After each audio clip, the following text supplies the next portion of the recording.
For 3 long cycles, the small frontier world called Leora had lived under a shadow. Its land was quiet, its skies still, yet its people carried worry in their eyes. Leora was a peaceful colony that never imagined trouble would reach it. Its farms stretched across calm plains, and its towns were known for simple ways. But peace had been shaken when an unknown fleet appeared at the edge of the system and blocked all outgoing signals. No calls for help could be sent. No warnings could escape. Leora was cut off. The colony council gathered in their meeting hall. Lantern lights hung above them, casting soft amber glows on tired faces. Their leader, a steady man named Rian, stood at the front.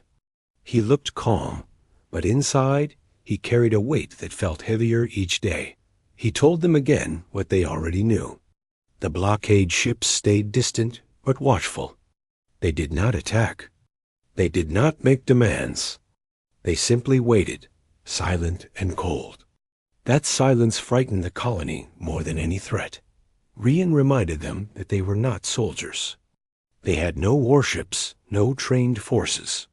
Their only defense was unity and hope that someone would notice their absence. But as days turned to weeks, hope began to fade. News from nearby systems never came. Cargo routes went empty. The colony had become a small candle surrounded by glowing darkness. Among the citizens was a young observer named Lyra. She worked in the Skywatch Tower that scanned the outer rim of the system. Every cycle she checked for signals, traces of travel paths, or anything that might bring change. She recorded the same result over and over. Nothing inbound, nothing outbound.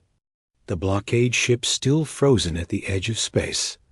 Lyra lived with her grandfather, a retired explorer named Torin, who loved telling old stories about distant human worlds. He often reminded her that humans were known for showing up when hope seemed lost. He said that humans had a habit of rising when others thought it was impossible. It was a nice story, but with each passing cycle, it felt more like a dream. Still, she clung to it. One night, Lyra stood outside the Skywatch Tower and gazed at the dark horizon. The twin moons of Leora glowed faintly. She wrapped her coat around herself and closed her eyes, wishing for even one sign that someone out there knew what was happening. She whispered a small hope into the wind. Unknown to her, far beyond sight, a ripple moved in deep space. A trace of distortion. A hint of arrival. But she would not learn of it until later. The next morning, something unexpected happened. While Lyra monitored the consoles, a soft vibration traveled through the sensors. It was faint, like a distant drumbeat. It repeated at steady intervals. She checked the readings 3 times. It was real. She called Rian at once. He arrived with 2 council members and studied the data. The signal was not from the blockade ships. It came from a direction behind them. It grew stronger, slow but certain. It carried the signature pattern of a vessel traveling at high speed. They all exchanged puzzled looks. No ship could have entered the system without passing through the blockade line. Yet something was approaching. Rian ordered silence until more information appeared. Lyra tracked the signal for hours.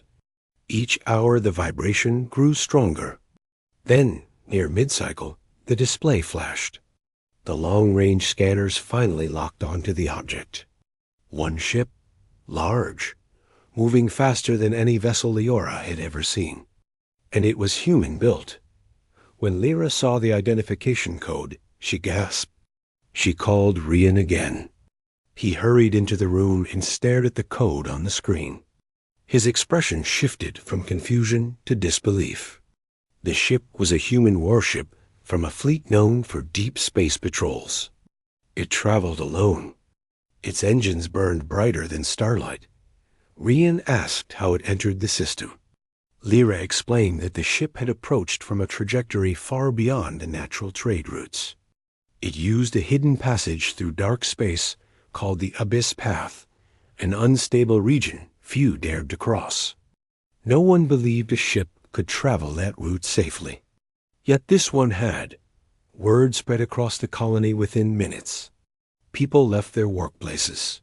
Farmers abandoned their fields. Children ran through the streets shouting. Elders who had nearly given up hope cried softly. Leora had waited so long with no sign that help would ever come. And now, from the darkest part of space, a lone human warship was charging toward them. The blockade fleet reacted. Their ships shifted position in a defensive arc facing the new arrival. They powered shields and formed a barrier around the system. For the first time since they appeared, the blockade ships were moving. Lyra watched in awe as the human warship continued its straight trajectory. It did not slow. Its engines screamed with raw force. The vibration echoed through Leora again like a heartbeat. The ship was not sneaking in. It was announcing itself boldly, as if declaring that no one would stop it from reaching the colony. Rian gathered the council and told them to remain calm. They did not know the intentions of the unknown fleet, nor the strategy of the incoming human warship. They could only wake Dot as the ship neared. Its shape grew clear. Sleek, long, armor-plated. Its outer hull shimmered with a faint blue glow. It carried no threatening posture. It simply moved with purpose, like a guardian returning home. Then, in a moment that made every citizen hold their breath, the human warship spoke. A transmission echoed across the system. A calm human voice declared that the colony would not be abandoned and that assistance had arrived. The message spread across Leora like warm sunlight. The blockade fleet responded with their own signals. They warned the warship to turn away. They threatened to seal the system. But the human ship sent no reply. It pressed forward. Its engines flared with even greater intensity. Docked at the Skywatch Tower, Lyra watched the display and felt her chest tighten. It was like witnessing a contest of courage, one side standing in silence, the other charging through fear. The blockade ships moved into intercept position. Realizing this moment could decide the future of Leora, Rian joined Lyra in the tower. They stood side by side as the confrontation unfolded. The blockade tried to encircle the human warship, but the warship changed course with graceful precision. It wove between the blockade ships with fluid arcs. The blockade fired warning blasts meant to push the ship back. Bright waves of energy crossed in front of the warship. It responded by increasing speed again. People across Leora watched the sky screens set up in their squares. Families held hands. Neighbors stood close. Even those who had felt hopeless now whispered silent pleas for the ship to reach them. The warship activated a shield burst. A halo of light expanded from its hull, pushing aside the blockade signals that jammed the system. For the first time in many weeks, Leora's communication channels flickered with partial clarity. Though not fully restored, it was enough to let the colony reach the ship. Rian sent a direct message thanking the vessel for coming. The reply came quickly. The commander of the warship said they had received a faint emergency echo weeks earlier. The blockade had erased most of the signal, but enough shards passed through space for the human fleet to notice. They suspected a colony was trapped behind enemy lines. Only one ship was close enough to respond in time. It took a daring path through the abyss, a path many believed impossible to cross. That was why it came from behind the blockade instead of through the front. Lyra realized something important. The warship did not come because it was powerful. It came because someone believed the colony deserved to be saved, even when the odds were uncertain. That alone gave her courage. The blockade ships finally formed a tight circle. They blocked the warship's path completely. The human vessel slowed for the first time. It sent a calm message to Leora, telling them to stay safe and remain ready for system restoration. Then, in a moment that would later be retold across many worlds, the warship rotated to face the blockade line head-on. Its engines hummed like a rising storm. The blockade sent out their final demand. But the warship moved forward again. It did not strike the blockade. Instead, it released a high-energy pulse that swept through the system. The pulse did not harm anyone. It simply cleared the jamming field. The blockade ships lost control of their transmission scramblers. All hidden signals vanished. Liara systems unlocked at once. Their long-range beacon activated and sent a clean distress call. Within seconds. The human fleet received the call within minutes. They began their journey toward Liora. The blockade ships realized they could no longer hide. They drifted back, uncertain of the growing response headed their way. The human warship held position near Liora, its hull glowing softly. It did not chase the blockade. Its mission was only to stand between them and the colony.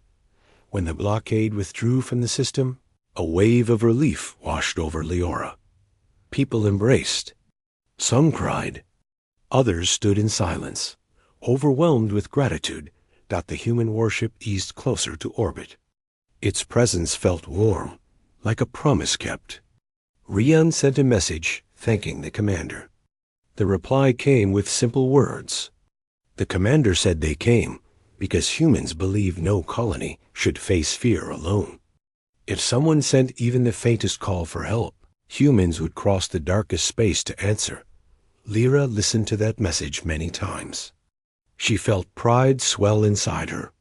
She remembered her grandfather's stories about human courage.